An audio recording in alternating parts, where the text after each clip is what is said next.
আমার চ্যালেঞ্জ থাকলো কোনো বিজেপির নেতা, কোনো তৃণমূলের নেতারা আমার প্রার্থী তালিকায় প্রকাশ করার পর নাই করে 27টা প্রার্থীকে টাকা দিয়ে পারচেজ করেছে। সেটা প্রতীক জৈন, সুমিত রায়, অভিষেকের নির্দেশে। কলকাতা, হুগলি, হাওড়া, 2 24 পরগনা, বিভিন্ন নদিয়া, মুর্শিদাবাদ পারেনি। মুর্শিদাবাদেও লাস্টে দুটো গেল, এই নবগ্রামের প্রার্থী, খড়গ্রামের যাদব দাস, সেও ওই রবীন্দ্রনাথ চ্যাটার্জির কাছে টাকা খেয়ে বিক্রি হলো, আমার কাছে টাকা নিয়ে গেল, আবার ওইখানে গিয়ে টাকা নিয়ে। তো এসব লুজ ক্যারেক্টার বা দ্বিচারিতা মানুষ কিছু থাকে। আমার নতুন দল, প্রথম দল, আমার অত কস্ট চেক করা হয়নি, তাই কিছু প্রার্থী তাদের কাছে বিক্রি হয়েছে। কিন্তু আমি দায়িত্ব নিয়ে বলছি, আমার দলের লোকের সঙ্গে বা আমার সঙ্গে বিজেপির কোনো নেতার বাবার ক্ষমতা নাই বলে আমার সঙ্গে কোনো ডিল হয়েছে, বা তৃণমূলের কোনো নেতার ক্ষমতা নাই বলে যে আমার সঙ্গে কোনো তারা ডিল করার চেষ্টা করেছে, বা আমি তাদের সঙ্গে কোনো চেষ্টা করেছি আনতে। বলুন, আমি তো শুরু থেকেই বলছি, 19শে ডিসেম্বর আমি 22 তারিখে দল খুলেছি, 4ঠা ডিসেম্বর আমাকে সাসপেন্ড করেছে।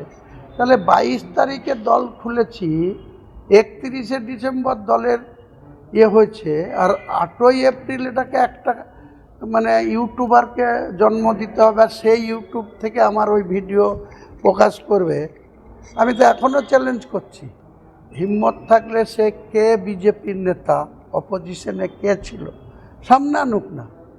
আমি তো কোর্টের শরণাপন্ন হচ্ছি, আমার এতটাই শক্তি আছে যে আমি কোর্টে গিয়েছি, কোর্ট এটা বের করুক, তদন্ত করুক, দরকার হলে সিবিআই দেখ, ইডি দেখ, তদন্ত করুক না। তাহলে হুমায়ুন কবির কোন জায়গায় আছে?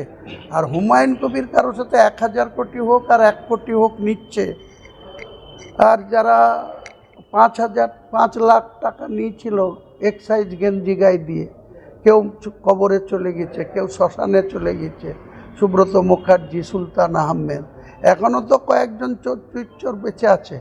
তাদের বিরুদ্ধে প্রশাসন কি ব্যবস্থা নিয়েছে? আর আমি যদি টাকা নিয়ে থাকি, তাহলে আমার বিরুদ্ধে কেন ইনকোয়ারি হবে না? আমি নিজেই তো দাবি করছি, সিবিআই হোক, ইডি হোক, এনআইএ হোক, রাজ্যের সিআইডি তদন্ত করুক।